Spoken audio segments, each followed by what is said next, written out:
Hello friends, स्वागत है आप सभी का home science classes with Mohini ma'am में। आज हमारा भाषा विकास। हालांकि मैं आपको सच बता देती हूँ, इससे पहले अभी हमने जो इमोशनल डेवलपमेंट पढ़ा है उसमें भी बहुत सारी चीज़ें रह गई हैं। उससे पहले जो हमने आपका मोटर डेवलपमेंट पढ़ा उसमें भी बहुत सारी चीज़ें रह गई हैं। अब आप सोचोगे तो मैम वो कैसे पूरी होंगी। समस्या ये थी कि आप विश्वास नहीं करोगे कि शायद ही कोई बच्चा था जो मेरी चाइल्ड डेवलपमेंट की पूरी क्लास देख रहा था। अगर मैं झूठ बोल रही हूँ तो आप अपने मन से पूछिएगा, ठीक है। एक दो लगता भी था कि वो देखते हैं, लेकिन वो भी रोज़ नहीं देख पाते हैं, चाहे कोई भी रीज़न हो, या तो बोर हो जाते होंगे और या फिर जो भी रीज़न हो सकता है, टाइम नहीं हो, समस्याएं हों, वो उनको पता होगा। तो अब मैंने एक माध्यम चुना है और मैं कोशिश करूंगी मैं इसी पर टिकी रहूं, लेकिन इसमें सपोर्ट आपका रहेगा, क्योंकि आप लोग हमें कोई और कमेंट ना करें कि मैम ये करा दें, आप अब ऐसा करा रही हो, अब आप ऐसा, क्योंकि सबसे ज़्यादा आप लोग, क्योंकि आप ही लोग नहीं देखोगे तो हमारी मेहनत का फ़ायदा क्या है, ठीक है ना। हर व्यक्ति इसीलिए यहाँ पर मेहनत कर रहा है कि आप लोग उस चीज़ को देखो और समझो। आप लोगों को लगता है वहाँ से प्रश्न नहीं आते हैं, अब वहाँ से प्रश्न नहीं आते हैं तो हम बता देते हैं। अभी यही उसी आज मैं अगर इस थ्योरी को पढ़ाती तो भी यही शायद कमेंट आते हैं कि मैम एक दो प्रश्न आते हैं। अब मैं आपको ये सारे प्रश्न जब 30-31 प्रश्न जो कि एक नॉर्मल अभी इसमें बनाती तो कम से कम 40-50 प्रश्न बनते जाके, ठीक है। तो कुछ चीज़ों में आपको ऐसे ही एक्सप्लेन कर दूंगी, तब आप आइडिया लगाइएगा कि इनमें से प्रश्न आते हैं या नहीं आते हैं, ठीक है ना।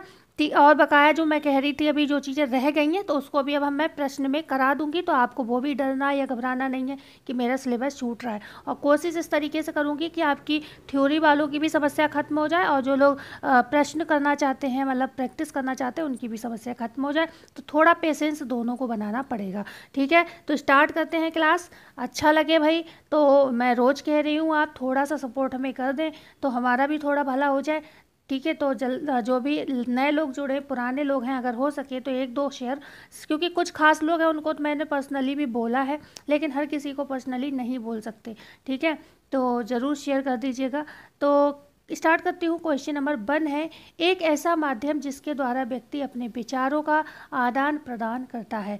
ए ऑप्शन है भाषा, बी ऑप्शन है ज्ञान, सी ऑप्शन है परिपक्वता, डी है अधिगम। तो हम सभी जानते हैं जब भी हम अपने भाव को प्रकट करते हैं तो हम भाषा का प्रयोग करते हैं। अब वो चाहे हमारी अभिव्यक्ति हो सकती है, मौखिक हो सकती है, हमारे हाव भाव हो सकते हैं, कोई भी एक प्रकार हो सकता है, लेकिन कोई ना कोई वो भाषा ही होती है, ठीक है ना।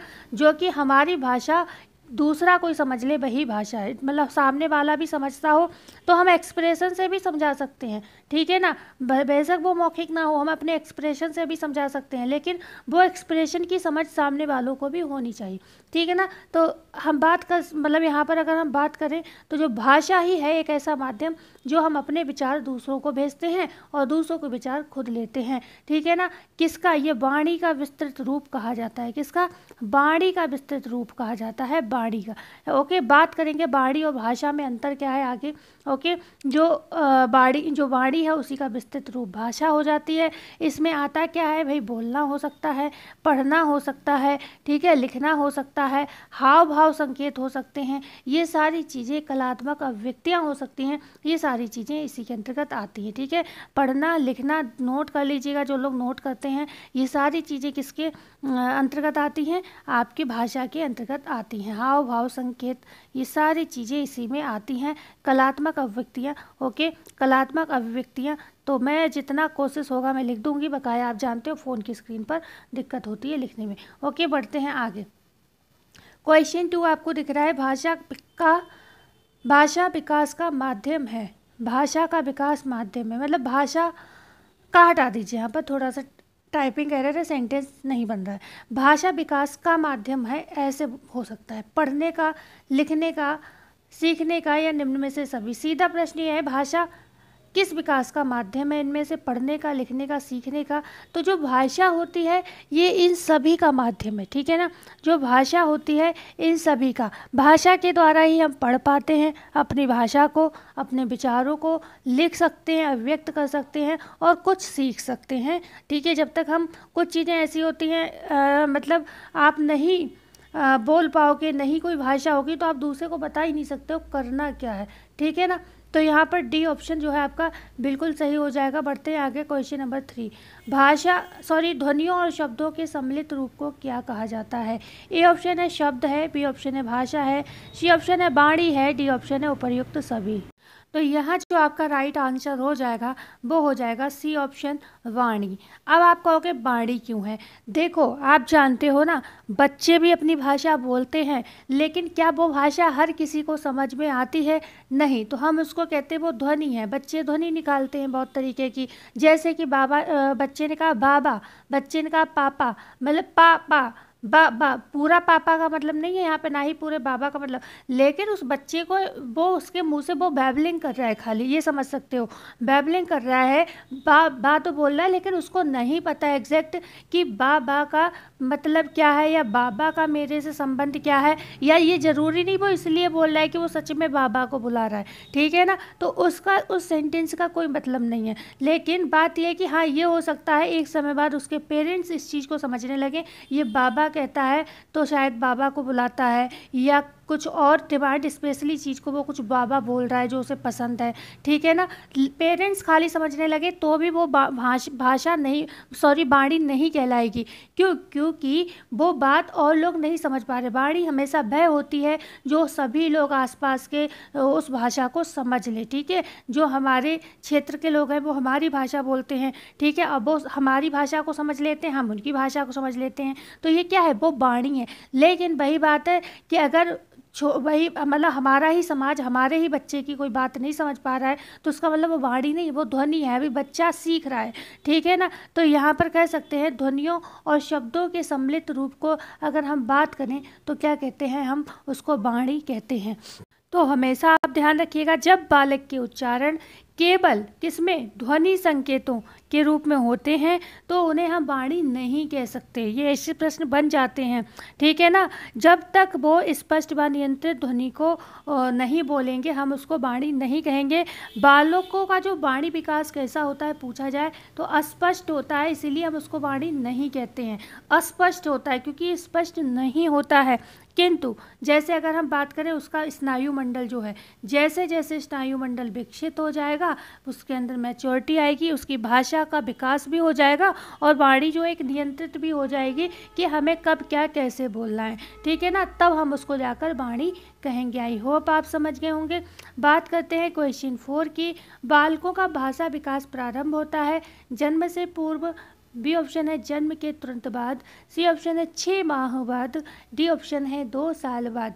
तो बालकों का जो भाषा विकास प्रारंभ होता है, आपको बता दूं लास्ट में मैंने कम से कम 6 या 7 प्रश्न PYQ रखे हैं जो आपको बता दूं भाषा विकास से प्रश्न आते हैं, और वो भी मेरे पास टाइम नहीं हो रहा था क्योंकि आज हमारे यहाँ भी श्राद्ध है और बहुत सारे काम है। तो कल मैंने जब ये कल क्वेश्चन बना रही थी तो बहुत सारी मुझे भी और एक्स्ट्रा तैयारी करनी थी, तो इस वजह से मेरे पास टाइम नहीं हो पा रहा था। तो मैं PYQ सारे लाई भी नहीं हूँ, मात्र 5-7 हैं, वहीं से आपको पता चल जाएगा भाषा विकास से प्रश्न आते भी हैं या नहीं आते हैं। प्रश्न 1 आए 2 आए हमारे लिए मायने रखता ही रखता है।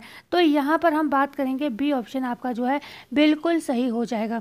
जो हमारा भाषा विकास होता है वो जन्म के तुरंत बाद ही शुरू हो जाता है। जो मतलब बच्चा रोता है ना, सबसे पहले जन्म होता है तो वो क्रंदन करता है, क्रंदन करता है। ये क्रंदन मतलब रोना, ये किस में सहायक है, श्वसन के मार्गों को खोलने में सहायक है, मतलब श्वसन की क्रिया स्टार्ट होती है, प्रारंभ होती है, ठीक है। दूसरा, यहाँ से ही इसकी वाक शक्ति कह सकते हैं, वाक शक्ति शुरू होती है, मतलब ये नहीं कहेंगे कि हम यहाँ से वो बोलने लगता है, ठीक है। जब ये क्रंदन करता है, रोता है, तो ये भी भाषा विकास के लिए बहुत मतलब आवश्यक तत्व हो जाता है, यहीं से प्रारंभ हो जाता है, क्योंकि मुँह से वो रोने वाला जो ध्वनि निकली है ना, यही ध्वनि एक दिन विकसित होकर उसकी भाषा या वाणी बन जाएगी, ठीक है। उसकी क्या भाषा और वाणी बन जाएगी एक समय बाद, ठीक है ना। हालांकि बाद में क्या होता है, वो बिस्तर गीला हो जाए तो भी रोता है, गर्मी सर्दी लगती है तो भी रोता है, वो अलग विषय है। ये ऐसे रोते रोते ही एक समय बाद उसके मुँह से शब्द निकलने लगते, भले ही वो अस्पष्ट ध्वनियाँ होती हैं, लेकिन धीरे धीरे जैसे जैसे ये रोएगा कभी वो स्पष्ट ध्वनियाँ निकालेगा, फिर क्या होगा, वो शब्द का जो उच्चारण होगा एक कुछ क्रम में होने लगेगा, या हम लोगों को देख देख कर कुछ वो निश्चित शब्द बोलने लगेगा, ठीक है ना। तो इस तरीके से उसका जो है विकास होता चला जाएगा, ठीक है ना। बात करते हैं क्वेश्चन नंबर 5 की। शिशु अस्पष्ट ध्वनियों का उच्चारण किस अवस्था से प्रारंभ कर देता है? अस्पष्ट मतलब स्पष्ट की बात नहीं हो रही है। 2 माह की अवस्था से, भाई मतलब कह सकते हैं जो वेवलिंग वाली आयु होती है वो वाली पूछे होंगे। 3 से 4 माह की अवस्था में, सी ऑप्शन है 4 से 5 माह की अवस्था में, और या टी ऑप्शन है 9 से 10 माह की अवस्था में। तो शिशु जो होता है अस्पष्ट ध्वनियों की अगर हम बात करें, उच्चारण जो करता है वो 4 से 5 माह की अवस्था में करने लगता है। तो यहाँ पर ऑब्वियसली हमारा आंसर होगा सी ऑप्शन बिल्कुल सही हो जाएगा। ठीक है ना, समझ गए। बात आती है आगे क्वेश्चन नंबर 6 की। जैसे जैसे बच्चा परिपक्व होगा, ठीक है ना, तो वो क्या करेगा, जैसे कि एक क्रम होता है। सही बताऊं कैसा होता है? जैसे मान लो 4-5 महीने में उसने क्या किया, अस्पष्ट कोई शब्द उच्चारण किया। ठीक है, अस्पष्ट वो उक्कू पुक्कू जो भी बोलता रहता है ना, उक्कू उक्कू ऐसा लगता है, कभी कभी बोलता है उक्कू उक्कू। मैंने भी सुने ये शब्द, ठीक है ना, सभी सुनते हैं जिसके बच्चे होते हैं आसपास में। ठीक है ना, तो एक समय में तो वो ऐसी बैबलिंग करेगा। ठीक है ना, तो यहाँ से उसका प्रारंभ होगा। फिर धीरे धीरे क्या होगा, वो थोड़े से शब्द अर्थहीन, ऐसे अर्थहीन हो शब्द होंगे जो उसके आसपास के लोग समझ सकते हैं। जैसे मम्मी पापा हो गए, उसके घर में दादी बाबा हो गए, समझने लगेंगे उन शब्दों को। फिर वो क्या होता है, धीरे धीरे और क्रम बढ़ेगा तो अर्थहीन शब्दों का उच्चारण करेंगे। ठीक है, अर्थहीन जिनका कोई अर्थ नहीं होगा, हमने क्या होता है पेरेंट्स समझ सकते हैं, लेकिन वैसे कुछ शब्द ऐसे भी होंगे कि जिसका कोई अर्थ भी नहीं होगा। फिर ये शब्दों की संख्या बढ़ेगी। ठीक है ना, फिर ये एक निश्चित शब्दों को कई बार दोहराएंगे, जिससे क्या है इनकी जितनी बार ये दोहराएंगे उतना ज़्यादा वो उस पर क्लियरिटी हासिल करते हैं। और एक समय बाद क्या होता है, एक शार युक्त शब्दों का प्रयोग, शार मतलब जिनका कोई अर्थ होता है उनको ये बोलने लगते हैं। फिर इनकी परिपक्वता और बढ़ती है, डेवलपमेंट होता है। जैसे ही डेवलपमेंट बढ़ता है वैसे ही भाषा भी विकसित हो जाती है। ठीक है ना, बात करते हैं क्वेश्चन नंबर 6 की। भाषा के विषय में सत्य कथन पहचाने। भाषा संस्कृति के हस्तांतरण में सहायक है। बी है सभ्यता व संस्कृति का दर्पण है। सी है एक पीढ़ी से, यहाँ पर पीढ़ी होगा, पीढ़ी से दूसरी पीढ़ी में हस्तांतरित होती है। डी है निम्न में से सभी। तो बिल्कुल जो भाषा है ये सारे ही ऑप्शन सही है। मैंने इसीलिए ये ऐसे प्रश्न लाई हूँ कि थ्योरी भी आपकी यहीं कंप्लीट हो जाए। अब आपको भाषा के विषय में ये मेन पॉइंट पता चल गए। भाई क्या है भाषा, पूछो तो हमारी संस्कृति के हस्तांतरण में सहायक है ना। पीढ़ी दर पीढ़ी हम भाषा को सीखते रहते हैं। हमारे पेरेंट्स भी यही भाषा बोलते थे, हिंदी, उनके पेरेंट्स भी हिंदी बोलते थे, तभी तो हमारी मदर टंग है ये। ठीक है ना, हमारे पूरे देश में बोली जाती है। ओके, सभ्यता और संस्कृति, हर किसी की सभ्यता। उर्दू की भाषा देखिए, उर्दू जो भाषा होती है सच बताऊं मन को छूती है। ठीक है, मन को छूने वाली भाषा लगती है। हिंदी हमारी मदर टंग है, हम उसका ये नहीं हम कोई अपमान कर रहे हैं, कोई वो कर रहे हैं, वो अलग विषय है भाई। लेकिन जो चीज़ अदब की है भाई, भाषा उर्दू वाकई में अदब की है। जब भी सुनो तो मन खुश हो जाता है। ठीक है, जो मतलब अच्छे से भाषा को बोलते हैं। ठीक है ना, तो उससे क्या है, हमारी भाषा हो गई, चाहे उनकी भाषा हो गई, चाहे किसी और की भाषा हो गई, तो उनके लिए वो सभ्यता है, उनकी संस्कृति का दर्पण है। ठीक है ना, और एक पीढ़ी से दूसरी पीढ़ी स्थानांतरित होती है। बिल्कुल ये बात भी सही है। ठीक है ना, तो डी ऑप्शन यहाँ पर सही हो जाएगा। तो बढ़ते हैं आगे क्वेश्चन नंबर 7। भाषा विकास के प्रमुख सिद्धांत कौन कौन से हैं? क्या बोलने के लिए प्रेरणा व अनुकरण की प्रणाली। बी है स्वर यंत्र की परिपक्वता व संबद्धता की प्रणाली। सी है भाषा का स्नायु का आधार होता है। डी है निम्न में से सभी। बिल्कुल जो भाषा होते हैं ना, भाषा होती है, इनके कुछ सिद्धांत होते हैं। तो उनके सिद्धांत में सबसे पहला सिद्धांत आता है बोलने के लिए प्रेरणा। ठीक है, क्यों? जब बच्चा बोलना शुरू करता है, भले ही वो अर्थहीन निरर्थक शब्दों का प्रयोग करता है, पर वहाँ पर आप क्या करते हो, जब उसको प्रेरित करते हो, बोलो बाबा, बोलो दादा, बोलो पापा, जब आप प्रेरित करते हो तो वो प्रेरणा हो सकता है नहीं है, वो प्रेरणा क्या होता है, उसे प्रोत्साहित करती है आगे उन शब्दों को रिपीट करने की। और एक समय बाद वो उस पर क्या होते हैं, अपनी कमान हासिल कर लेते हैं, बोलने लगते हैं। तो यहाँ पर बहुत ज़्यादा महत्वपूर्ण हो जाता है शब्दों का उच्चारण पर ज़्यादा से ज़्यादा कराना। और वो कब होगा, जब आप उसे प्रेरित करोगे। अनुकरण की प्रणाली, हम जैसा बोलते हैं बच्चे हमारा अनुकरण करते हैं और वही शब्दों का प्रयोग करते हैं। ठीक है, बात करते हैं तीसरा जो सिद्धांत है। ये 2 सिद्धांत हो गए, एक ये हो गया, दूसरा ये हो गया। तीसरा सिद्धांत, मैं सारे सिद्धांत लाई हूँ, आप मतलब टोटल यही सिद्धांत है भाषा विकास के, आप लिख सकते हो उन्हें।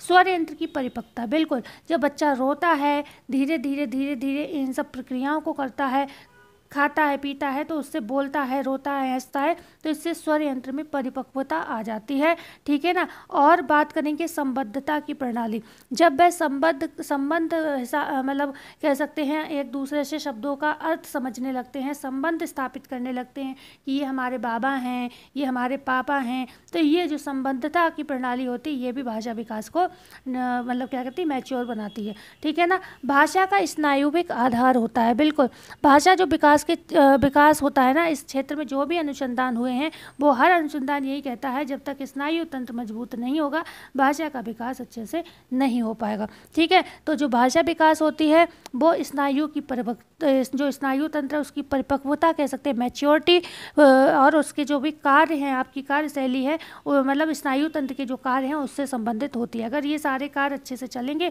तो भाषा विकास भी आपका अच्छे से होगा। तो हम कह सकते हैं यहाँ पर डी ऑप्शन हमारा ऑलवेज राइट, मतलब हमेशा सही होगा। क्वेश्चन 8 है, भाषा वह प्राथमिक माध्यम है जिसके द्वारा व्यक्ति अपने समाज को प्रभावित करता है तथा समाज से प्रभावित होता है। ये परिभाषा किसकी है? क्या हरलॉक महोदय की है, बी है एलिस की है, सी है मुनरो की है, या डी है सभी की है? तो जो भाषा विकास, देखो आपसे अगर बात करें जो हरलॉक है, इन्होंने ये कहा था, जो अनुकरण वाला हमने पढ़ा था ना कि भाषा विकास अनुकरण से भी सीखी जाती है ना, तो इन्होंने ये कहा था कि जो बच्चे हकलाते हैं या गलत उच्चारण करते हैं वो भी क्या होता है, अनुकरण द्वारा होता है। कई बार हम क्या करते हैं बच्चों को प्यार में, जो वो गलत बोल रहे हैं तो भी हम खुश हैं, ठीक है ना, गलत बोल रहे हैं हमें बहुत खुशी होती है क्योंकि उनकी तोतली भाषा से वो चीज़ अच्छी लगती है, तो हम भी वही भाषा बोलते हैं, ठीक है, हम भी वही वैसे ही बोलने लगते हैं, लड़याना बोलते हैं ना, तो लड़या के बोलने लगते हैं, ठीक है, प्यार में, मतलब ऐसे समझ सकते हो।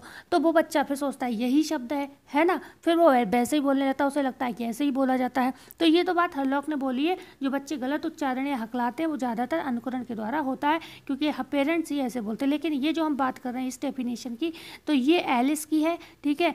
एलिस ने कहा था भाषा वह प्राथमिक माध्यम है जिसके द्वारा व्यक्ति अपने समाज को प्रभावित करता है तथा समाज से प्रभावित होता है। भाई हम अपने शब्दों को अच्छे से बोलते हैं तो सामने वाला प्रभावित होता है, और दूसरा हमसे अपनी अभिव्यक्ति अच्छे से करता है तो हम उससे प्रभावित होते हैं, ठीक है। तो बढ़ते हैं आगे, क्वेश्चन होगा आपका 9 नंबर का, 8 के बाद 9 आएगा। मानव मस्तिष्क का कौन सा भाग भाषा विकास को प्रभावित करता है? ठीक है, ये बहुत इंपॉर्टेंट प्रश्न, मुझे लगा कि ऐसे प्रश्न जो हैं बन सकते हैं, ठीक है ना। ए ऑप्शन है दायां भाग, बी ऑप्शन है बायां भाग, सी है दोनों, डी है कोई भी नहीं।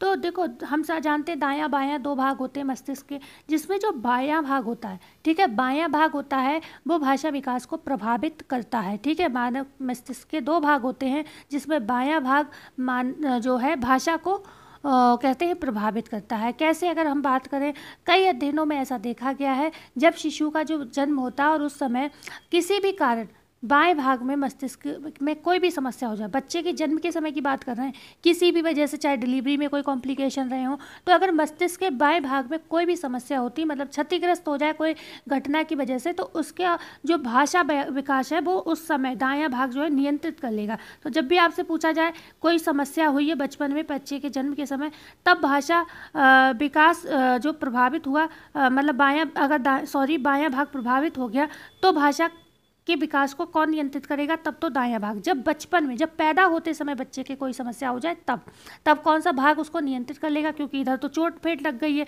अब ये तो काम करेगा नहीं, तो कौन सा भाग है जो नियंत्रित करेगा? तो दायां भाग बचा, वही करेगा। लेकिन कई अध्ययनों में ये भी देखा गया है, ठीक है, ध्यान से सुनिएगा, जब 2-3 वर्ष के बाद, मतलब बच्चा क्या हो गया, 2-3 साल का हो गया, उस समय मस्तिष्क के बाएं भाग इसमें कोई दिक्कत हुई, उस समय, ठीक है, 2-3 साल का हो चुका है, तब अगर कोई दिक्कत हुई तो क्या होगा बालक का जो भाषा विकास है, तब ये दायां भाग नियंत्रित नहीं कर पाएगा, और उस समय में क्या होगा, क्योंकि दायां भाग काम नहीं कर पाएगा, उस समय फिर उसका जो विकास है भाषा का वो प्रभावित होगा, ठीक है, या फिर कह सकते हैं उतना अच्छा नहीं हो पाएगा जैसे समान बच्चों का होता है। ओके, तो हमेशा ध्यान रखिए, जब बच्चे का नॉर्मली भाषा विकास कौन नियंत्रित करता है? बायां भाग। लेकिन बचपन में जन्म के समय मान लो कोई चोट फेंट लग गई, तब कौन उसको नियंत्रित करेगा? तो दायां भाग कर लेगा। लेकिन 2-3 साल बाद, अगर हमने बताया 2-3 साल बाद चोट फेंट लगती है, किसी कारणवश खेलते समय, कूदते समय कोई एक्सीडेंट हो जाता है, तब जो है दायां भाग भी काम नहीं कर पाएगा, ठीक है ना, नहीं संभाल पाएगा, ठीक है। ओके, क्योंकि उसके स्नायु जो स्ट्रक्चर है, स्नायु मंडल है, उसको कहीं ना कहीं इफेक्ट होगा और फिर उसके कार्यशैली में विघ्न पड़ेगा और भाषा का विकास नहीं हो पाएगा। बात करते हैं क्वेश्चन नंबर 9 की। भाषा विकास की अवस्थाओं को कितने भागों में बांटा गया है? 2, 3, 4 या 5? भाषा विकास की अवस्थाओं की बात करें तो ये 5 भागों में बांटा गया है। कौन कौन सा है भाई? बोलने की तैयारी, जिसे हम क्रंदन व बलबलाना कहते हैं।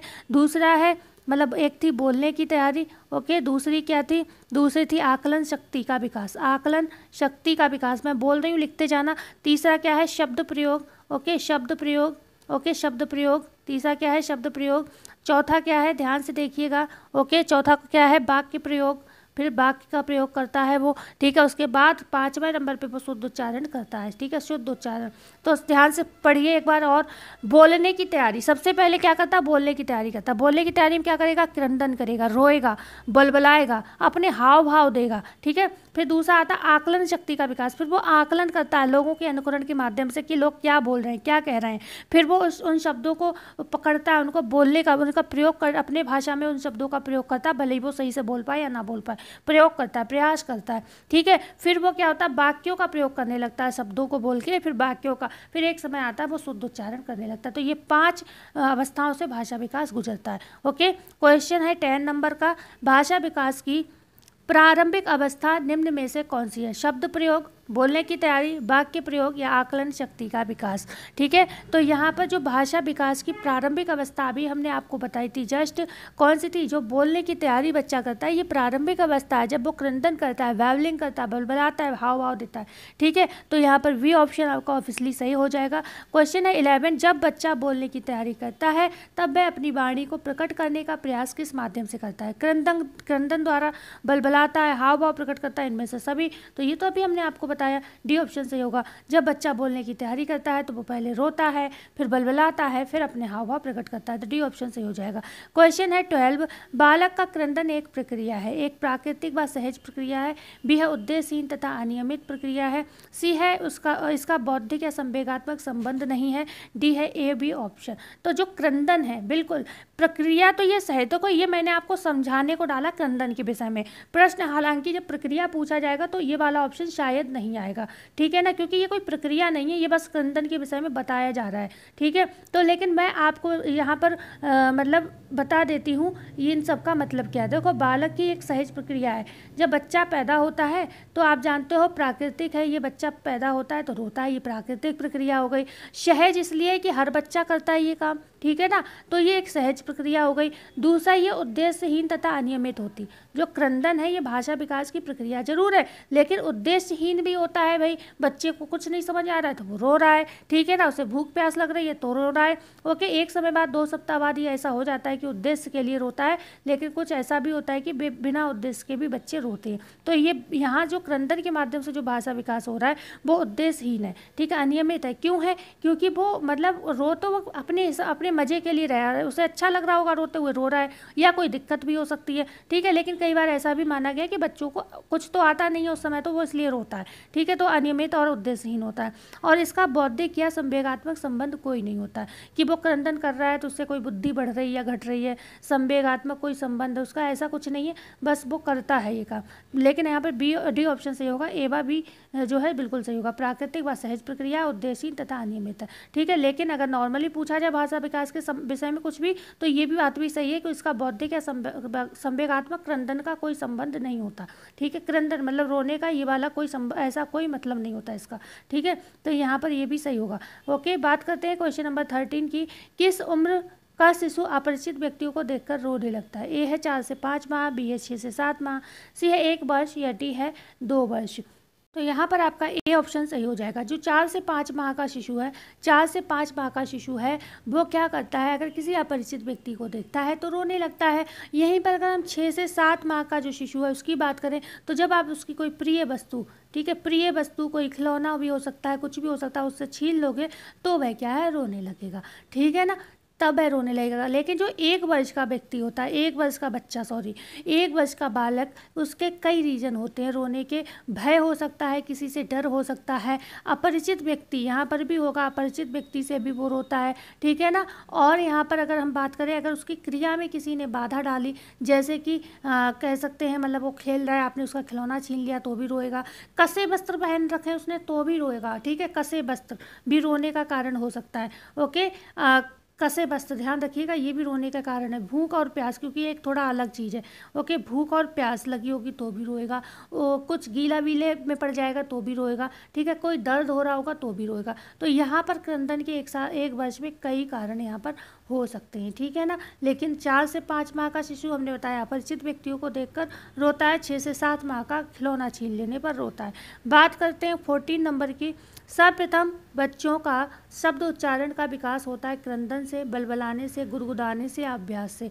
तो सर्वप्रथम बच्चों का शब्द उच्चारण का विकास, शब्द जब निकलता है तो वो बलबलाने से होता है, ठीक है। क्रंदन तो ऐसे ही रो रहा है, उसकी कोई वो नहीं है कि उससे कोई शब्द, बस वहाँ से क्या है, उसके स्वर तंत्र जो है, उसका लेरिंग्स है वो खुल रहा है, ठीक है। लेकिन अगर शब्दों का जो उच्चारण वो कू कू करता है, बब्बा करता है, पप्पा करता है, मम्मा करता है, ये बैबलिंग होती है। तो शब्दों का यहाँ पर शब्द पकड़िए, शब्द उच्चारण की बात हो रही तो बलबलाने से स्टार्ट होता है, ठीक है।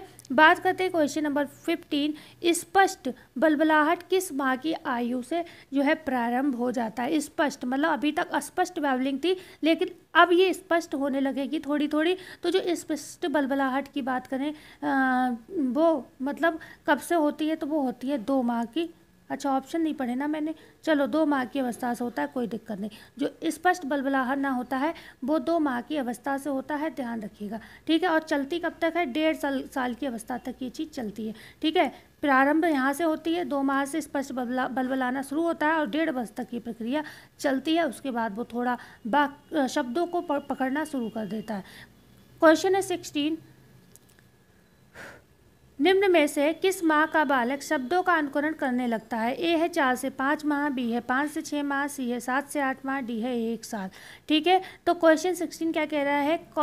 निम्न में से किस माह का बालक शब्दों का अनुकरण करने लगता है, ये आपको बताना है। तो ये जो प्रश्न आया है, ये प्रश्न कहाँ से आया? अभी हमने आपको बताया था भाषा विकास की जो अवस्थाएं हैं, जिसमें हमने बताया था बोलने की तैयारी, जिसमें क्रंदन और बलबलाना, हाव भाव था। तो अभी जो हमने प्रश्न पूछे उसके थे ये 3-4 प्रश्न। अब ये प्रश्न जो आया वो दूसरा वाला था, जो आकलन शक्ति का विकास। तो आकलन शक्ति के विकास से ये प्रश्न है। देखो आकलन शक्ति के विषय में अगर थोड़ा सा मैं आपको बताऊँ तो जो बालक होते हैं ना, ठीक है, जब ये क्या करते हैं, किसी का अनुकरण करते हैं, किसी के हाव भाव का अनुकरण करते हैं, तो इनकी क्या होती है, आकलन शक्ति वहाँ से बढ़ती है कि भाई ये सोचते हैं, समझते हैं कि ये सामने वाला क्या बोल रहा है। कई बार आप देखते हो वो आपसे वो चीज़ें दोहराते भी हैं कि आपने जो कहा इसे दोबारा कहो, ठीक है। या खुद उसको बोलने लगते थोड़ा थोड़ा, तो खुद बार बार बोलते हैं, जिससे वो क्या है, उन्हें समझ में आने लगता है बोलते बोलते। तो वो क्या है, आकलन शक्ति का यहाँ पर कह सकते हैं विकास होता है इनका, कि दूसरों का ये अनुकरण करते हैं और उनका आकलन करते हैं कि ये क्या बोलते हैं, क्या बोल रहे हैं, और फिर उसको खुद भी बोलने की कोशिश करते हैं। तो यही इनकी आकलन शक्ति का विकास यहीं से प्रारंभ हो जाता है, ठीक है ना। तो यहाँ पर अगर हम बात करें इस आंसर की, तो 7 से 8 माह का जो शिशु होता है, 7 से 8 माह का शिशु होता है, ये कहते हैं जो है मतलब अनुकरण करने लगता है, ठीक है। अनुकरण ये करने लगता है, किस बात का अनुकरण? भाई शब्दों का अनुकरण करने लगता है, ठीक है। यहीं पर अगर पूछा जाए 4 माह का शिशु, 4 माह का शिशु अगर पूछा जाए तो ये अपनी माँ को देखकर पहचान कर मुस्कुराने भी लगता है, ठीक है। 4 माह का शिशु अपनी माँ को देखकर मुस्कुराने लगता है। और यहीं पर जब 1 वर्ष का जो बच्चा होता है वो सरल निर्देशों को भी समझने लगता है, सरल निर्देशों को समझने लगता है ये, ठीक है। नॉर्मल आप इन्हें सरल निर्देश दोगे तो ये समझ जाते हैं, ओके। तो यहाँ पर यही कहते हैं आकलन शक्ति का विकास। और शब्दों को यहाँ पर जल्दी जल्दी सीखने लगता है, क्योंकि वो आकलन करने लगता है, लोगों को समझने लगता है। क्वेश्चन है 17। 2 वर्ष के बालक लगभग कितने प्रतिशत तक संज्ञा शब्दों को बोल सकता है? 20% तक, 30% तक, सी ऑप्शन है 50%, या डी है 100%। देखो यहाँ पर आप 3 प्रश्न विशेष तौर पर याद रखना, जो मैं आपको बता देती हूँ, शायद मैंने बनाए नहीं है। एक तो जब भी आपसे पूछा जाए बच्चा पहले स्वर बोलता है या व्यंजन, तो आपका आंसर होगा पहले स्वरों का प्रयोग करता है।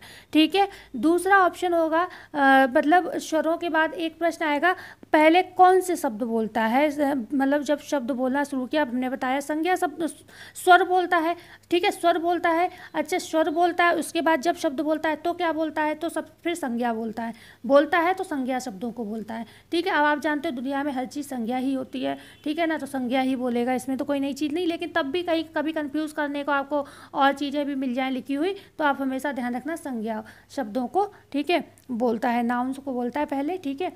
उसके बाद बात करेंगे हम इस कि किस तरीके के शब्दों का प्रयोग सबसे पहले करता है, तो क्रियासूचक शब्द कौन से होते हैं आप सभी जानते हैं। जैसे वो कहेगा आओ, जाओ, ठीक है ना, लाओ, खाओ, तो ये क्या किसी क्रिया को दिखा रहे। खाना भी एक क्रिया है, लाओ भी एक क्रिया है, मतलब कुछ देने को कह रहा है, कोई काम करने को कह रहा है, जाओ मतलब जाने को कह रहा है, तो ये क्रिया सूचक शब्दों को सबसे पहले बोलता है। तो ये तीन शब्द विशेष तौर पर ध्यान रखिएगा कि सबसे पहले स्वर बोलता है, फिर शब्द कौन से संज्ञा प्रयोग करता है, उसके बाद बोलता है इन शब्दों में जो भी, तो वो क्रिया सूचक शब्दों का प्रयोग करता है। ठीक है। तो 50% शब्द जो होते हैं, संज्ञा शब्द जो होता है, बच्चा लगभग 2 वर्ष की एज में बोलने लगते हैं। मतलब 50% शब्द 2 वर्ष की आयु में, संज्ञा जो शब्द होते हैं, 2 वर्ष का बच्चा 50% तक बोल सकता है। ठीक है, 2 वर्ष की आयु में।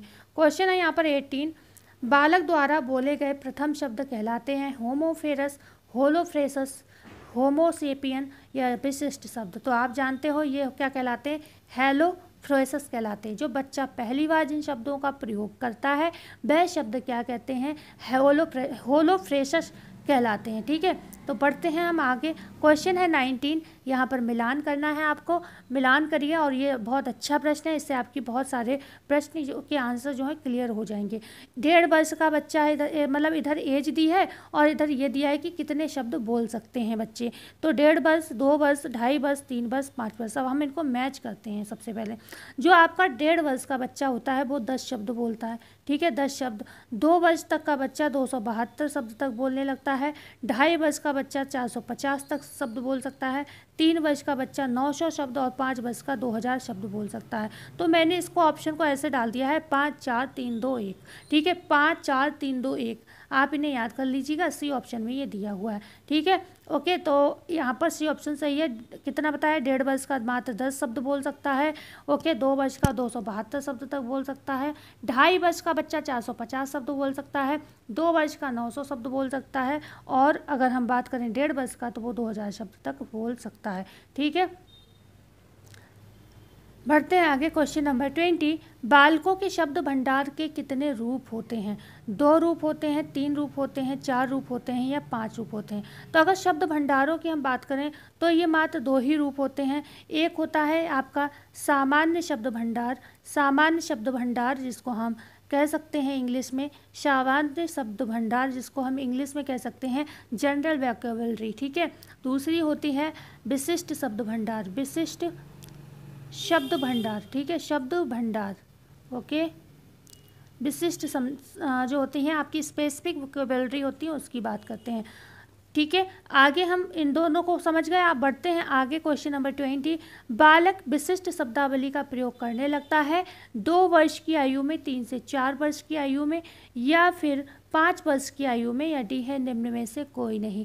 तो यहाँ पर बात किसकी हो रही है, जो विशिष्ट शब्द भंडार होते हैं उनकी। विशिष्ट शब्द जो बोलने लगता है तो वो बच्चा कितनी एज में बोलता है, वो 3 से 4 वर्ष की आयु में बोलने लगता है। अच्छा, सामान्य शब्द भंडार क्या होता है, जैसे हम जानते हैं बच्चे कुछ सबसे पहले तो हमने बताया संज्ञा शब्दों का प्रयोग करता है, फिर कुछ सर्वनाम शब्द हैं, विशेषण शब्द हैं, क्रिया संबंधी शब्द हैं, ये सभी बोलने लगता है। तो लेना है, देना है, अच्छा, जाना, बुरा, मामा, नाना, पापा, ऐसे शब्द बोलने लगता है। क्या तो कोई भी काम कहो तो अभी हमारी पीहू कहती अच्छा। ठीक है, तो ये शब्द जो है क्या है, तो ये आप कह सकते हैं 3 से 4 साल नहीं, ये तो पहले ही बच्चे बोलने लगते हैं, क्योंकि ये सामान्य शब्द हम बता रहे थे। अब हम बात करते हैं विशिष्ट शब्दों की। तो विशिष्ट शब्दावली आप जानते हो जो नॉर्मल बच्चा अपनी बात समझाने लगे। ठीक है ना, उनको हम कह सकते हैं विशिष्ट शब्द, जो जिसके माध्यम से बच्चा आपको अपनी बात को थोड़ा बहुत समझा भी मतलब जा सकता है, या कह सकते हैं यहाँ पर काफ़ी हद तक भाषा का विकास हो चुका होता है। ठीक है ना, तो 3 से 4 वर्ष की अवस्था में जो होता है विशिष्ट शब्दों का प्रयोग करने लगता है। ठीक है ना, और जो जो 6 वर्ष की 5 से 6 वर्ष की अवस्था होती है, क्योंकि मस्तिष्क का विकास यहाँ पर पूर्ण हो चुका होता है, तो यहाँ पर काफ़ी हद तक जो है विशिष्ट शब्दावली जो है उनकी मजबूत हो जाती है। क्वेश्चन है 21, भाषा विकास की अंतिम अवस्था कहलाती है वाक्य निर्माण, अशिष्ट शब्द, शुद्ध उच्चारण, शब्द प्रयोग। तो हमने आपको सबसे बाद में जो लास्ट वाला क्या बताया था वो आपको बताना है। तो हमने सबसे लास्ट में आपको बताया था शुद्ध उच्चारण, कहीं दिख रहा है तो सी ऑप्शन में, ठीक है ना। सबसे लास्ट की अवस्था होती है शुद्ध उच्चारण, क्योंकि सबसे बाद में बच्चा शुद्ध उच्चारण करना सीख जाता है, ठीक है ना। तो यहाँ पर सी ऑप्शन बिल्कुल आपका सही हो जाएगा। क्वेश्चन है 22, बालक की भाषा दोष के प्रकार हैं, भ्रष्ट उच्चारण, अस्पष्ट उच्चारण, तुतलाना व हकलाना, डी है निम्न में से सभी। तो जो बालक की भाषा विकास होती है, ठीक है, बालक के जो पहली जो दोष होते हैं, ठीक है, दोष होते हैं, उन दोषों की अगर बात करें तो कौन कौन से होते हैं, और आपसे प्रश्न बनता है जो कि PYQ में, वो भी मैंने लास्ट में डाला है, ठीक है। तो भाषा दोष के जो प्रकार हैं वो लगभग 4 माने गए, भ्रष्ट उच्चारण करना, अस्पष्ट उच्चारण करना, तुतलाना और हकलाना। तो यही 4 होते हैं, इन्हें याद रखिएगा। तुतलाने और हकलाने में अंतर होता है, ये भी आपको क्लियर होना चाहिए। जो तुतलाना होता है इसमें क्या होता है, बच्चा एक ही शब्द को बार बार दोहराता है, ठीक है ना। लेकिन जो हकलाना होता है उसमें क्या करता है, बच्चा कोई बात कह दी, मान लो एक शब्द बोल दिया, फिर उस पर थोड़ी देर एक शब्द पूरा बोल देगा, उसके बाद थोड़ी देर रुकेगा, तब जाके दूसरा शब्द बोलेगा, ठीक है। तो अंतर समझ में आया। यहाँ पर तुतलाने में क्या था, एक ही शब्द को बार बार बोलता है, एक ही शब्द को बार बार बोलता है। लेकिन हकलाने में क्या है, कोई शब्द बोला उसने, फिर कुछ सेकंड रुक जाएगा, फिर उसके बाद दूसरा शब्द बोलेगा, मतलब रुक रुक के बोलता है, ठीक है। तो ये हकलाना तुतलाने का डिफरेंस होता है। यहाँ पर बात हुई थी भाषा दोष के प्रकार की, तो ये सभी हैं, डी ऑप्शन सही हो जाएगा। बढ़ते हैं आगे क्वेश्चन नंबर 23 की। जब ध्वनि ग्राम को एक साथ कर उन्हें शब्द बनाने के लिए मिलाया जाता है तब रूप ग्राम बनता है, जहाँ ध्वनि ग्राम को लकारी वाले शब्द कहते हैं, भाषा बनाने वाले शब्द कहते हैं, तुतलाने वाले शब्द कहते हैं, या कूजन करने वाले शब्द कहते हैं। तो ध्वनि ग्राम क्या है भाई, भाषा का प्रयोग शुरू होता है यहाँ से, तो भाषा को बनाने लगता है यहाँ से। अब ये PYQ, यहाँ से PYQ है आपके, ठीक है, यहाँ से आपकी PYQ शुरू हो जाते हैं। और इसमें कम से कम 50 प्रश्न होंगे या 40 प्रश्न होंगे, मेरे हिसाब से गिना तो नहीं है मैंने, लेकिन मैं उसमें से मात्र 10-11 प्रश्न लेकर आई हूँ, क्योंकि कुछ प्रश्न क्या है कोड बेस हैं जो नेट में भी पूछे जाते हैं, और आप जानते हो अभी कोड बेस प्रश्न मैं नहीं बना पा रही हूँ क्योंकि फ़ोन से काम नहीं हो पा रहा है। बस जल्दी जल्दी आप लोग सपोर्ट हमें करिए, जिससे हम क्या है हमारा चैनल मोनेटाइज हो और हम आपको अच्छी सी व्यवस्था थोड़ी कर पाएँ। हमें भी बहुत थकान होती है, हम पूरे दिन टाइपिंग करते हैं, और अगर मेरे पास कुछ व्यवस्था हो जाएगी बोर्ड वोर्ड की या लैपटॉप वगैरह की, तो मैं आपको लिख कर अच्छे से पढ़ा दूंगी, ज़्यादा समय मेरा भी नहीं जाएगा, और लिख लिख के पढ़ाऊंगी तो आपको अच्छे से समझ आएगा। PDF को पढ़ते जाओ तोते की तरह, तो वो नहीं अच्छा लगता, मुझे भी नहीं अच्छा लगता है, ठीक है। तो आप लोगों के ऊपर डिपेंड है आप कितनी जल्दी हमें सपोर्ट करोगे। ज़्यादातर बच्चे कौन सी उम्र में 2 शब्दों के वाक्य बोलना शुरू कर देते हैं, 6 से 12 महीने में, 12 से 15 महीने में, 15 से 18 महीने में, डी है 18 से 24 महीने में। तो ज़्यादातर जो बच्चे होते हैं 18 से 24 महीने में, डी ऑप्शन सही होगा। क्या करते हैं, मतलब 2 शब्दों के वाक्य जो होते हैं बोलने लगते हैं, ठीक है, 2 शब्दों की बात हो रही है, ओके। तो बढ़ते हैं आगे, जैसे पापा मामा, ये 2 शब्द हो गए ना। क्वेश्चन है 25, बारोक क्षेत्र मस्तिष्क का वह क्षेत्र जो योगदान करता है भाषा को समझने में, बाधा उत्पन्न करने में, गत्यात्मक क्रिया में, क्रोध उत्पादन में। तो जो बारोक शब्द क्षेत्र होता है मस्तिष्क का, वो क्या करता है, जो बारोक उसकी बात हो रही है, वाणी को उत्पन्न करने के लिए, बारोक क्षेत्र वाणी को उत्पन्न करने के लिए होता है ये। तो यहाँ पर टाइपिंग एरर है, वाणी को उत्पन्न, बी ऑप्शन सही होगा, वाणी को उत्पन्न करने के लिए। वाणी उत्पन्न होती है बारोक क्षेत्र से, ठीक है ना। वाणी हमारी कहाँ से उत्पन्न होती है, बारोक क्षेत्र से, ठीक है ना। तो यहाँ पर जो बारोक एरिया होता है मस्तिष्क का, वो हमारी वाणी को उत्पन्न करने में योगदान करता है। बी ऑप्शन आपका बिल्कुल सही हो जाएगा। क्वेश्चन नंबर 25 बात करते हैं क्वेश्चन नंबर 26 की। भाषा के अध्ययन में सतह सरफेस या संरचना स्ट्रक्चर तथा गहरी संरचना स्ट्रक्चर शब्दों को किसके साथ संबंध किया जा सकता है, Albert Bandura, Noam Chomsky, Jean यूनियट या VF स्किनर। तो यहाँ पर बी ऑप्शन से होगा नोआम चॉम्स्की, ठीक है। भाषा के जो अध्ययन में सतह सरफेस संरचना है, स्ट्रक्चर है, मतलब जो भी हम भाषा को समझते हैं, ये सारे जो चीज़ों का प्रयोग किया है वो नोआम चॉम्स्की ने किया है, ठीक है। क्योंकि हर बच्चा अपना एक स्ट्रक्चर तैयार करता है भाषा को बोलने से पहले। मूलभूत आवाज़ें, क्वेश्चन नंबर 27, मूलभूत आवाज़ें जो किसी भाषा को बनाती हैं का अध्ययन क्या कहलाता है, फोनोलॉजी, मार्फोलॉजी, प्रैग्मेटिज्म, या फिर यहाँ पर ऑप्शन होगा सिमेटिक्स। तो यहाँ पर आपका जो राइट आंसर होगा वो होगा ध्वनि विज्ञान विज्ञान जिसे हम फोनोलॉजी कहते हैं। ये ऑप्शन सही होगा। ध्वनि विज्ञान को फोनोलॉजी भी कहा जाता है, ठीक है ना। इसका जो अध्ययन किया जाता है, मूलभूत आवाज़ें जो किसी भी भाषा को बनाती हैं वे ध्वनि विज्ञान के अंतर्गत आती हैं, ठीक है। मूलभूत आवाज़ें ही होती हैं जो ध्वनि में कन्वर्ट होती हैं, ध्वनि से भाषा में विकसित होती हैं और हमारी वाणी बन जाती है। 28 की बात करेंगे। निम्न में से कौन पूर्व भाषा संचार का प्रकार है? रोना, कुइंग, बैबलिंग, उपरोक्त सभी। तो आप सभी समझ सकते हो, डी ऑप्शन होगा। ये सब पूर्व भाषा है। रोता है बच्चा, ठीक है, क्रंदन करता है, वो भी भाषा से पहले की बात है, ठीक है। कुइंग करता है, वो भी पहले करता है। बैबलिंग करता है, वो भी पहले करता है। फिर इनसे ही भाषा विकसित होती है। तो भाषा, क्योंकि भाषा विकसित रूप है, वाणी विकसित रूप है, इससे तो पहले बच्चे ये ध्वनि निकाल रहे हैं, ठीक है ना। तो ये पूर्व अवस्था कहलाएगी भाषा विकास की। क्वेश्चन है 30। ब्रेल भाषा इनके द्वारा प्रयोग की जाती है। बोलने में बाधा, सुनने में कमी, देखने में कमी, इनमें से कोई नहीं। तो ब्रेल सबसे बड़ी बात है, ब्रेल एक लिपि है, भाषा नहीं है। तो यहाँ पर ई ऑप्शन सही होगा, इनमें से कोई नहीं, ठीक है ना। अगर ये पूछा जाता ब्रेल लिपि किसके लिए प्रयोग की जाती है, तो जिनमें देखने की कमी होती है, ठीक है, जो लोग देख नहीं पाते उनके लिए। तो यहाँ पर डी ऑप्शन सही होगा। क्वेश्चन है 29। ब्रेल भाषा, अच्छा ये रिपीट हो गया। क्वेश्चन है यहाँ पर 30।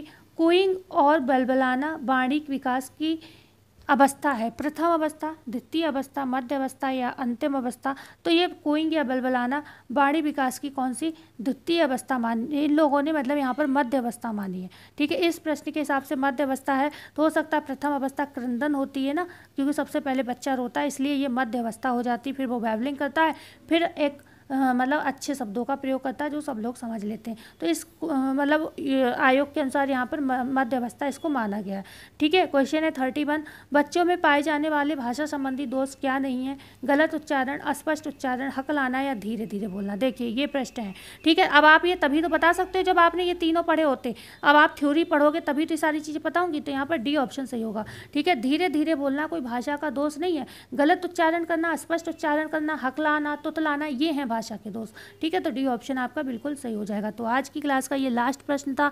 आई होप आपको क्लास बहुत अच्छी लगी होगी, मुझे उम्मीद है। तो अगर अच्छी लगी हो तो इसी बात पर एक शेयर बनता है और लाइक कर दीजिएगा। और नए हो अगर आप खुद तो स्वयं भी सब्सक्राइब करिएगा और शेयर भी अभी ज़रूर करिएगा। हमें आपके सपोर्ट की बहुत आवश्यकता है। मिलते हैं कल ऐसी ही वीडियो में। धन्यवाद।